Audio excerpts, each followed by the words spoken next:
CustomTactiles.com, and today we're looking at Mike Obenauf Model 2 Framelock. This is one of his earlier models and has a G10, a blue and black G10 overlay here, if it'll focus. You see a little bit of swirling there in the blue and black.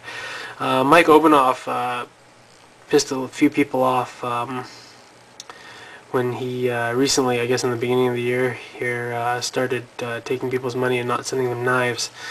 I guess he ran into some financial troubles. I don't think I don't really know what's going on. I mean, what I read on the forums is about all I know.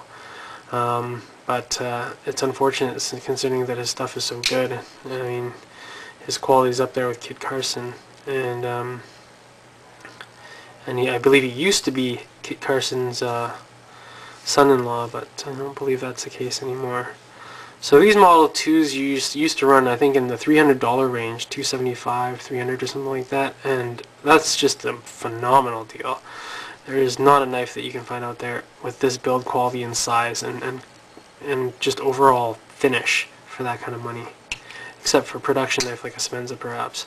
But on the secondary market, you see these guys go for $350, $400 now, and being that Mike's stopped making knives, and it's hard to say whether or not the knives will go up in value or go down, being that he's not the most popular guy in the world right now, and that now that he's not making these knives anymore, it'll be a little bit more difficult to have restored or serviced, or if there's any problem with them. But it seems like the prices of the knives are maintaining themselves, which is nice. So I have a couple of Obenaufs. This is one of them here.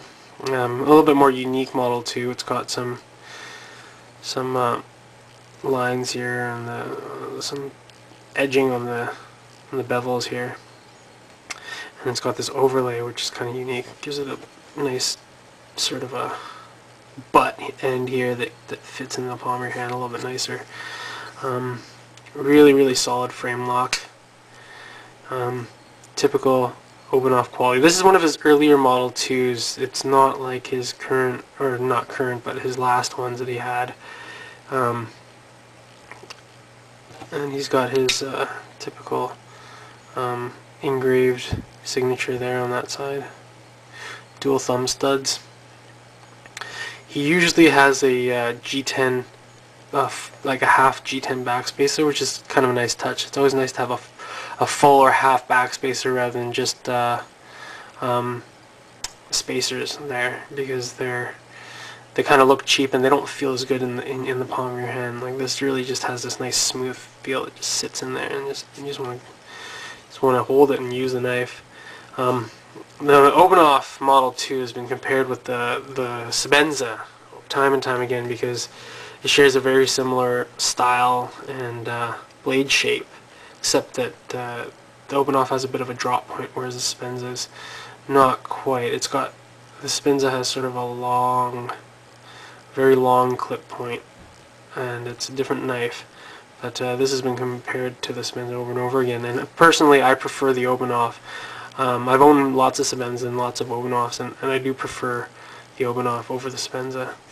Great lockup. Doesn't feel the same as the Spenza, but very nice knife.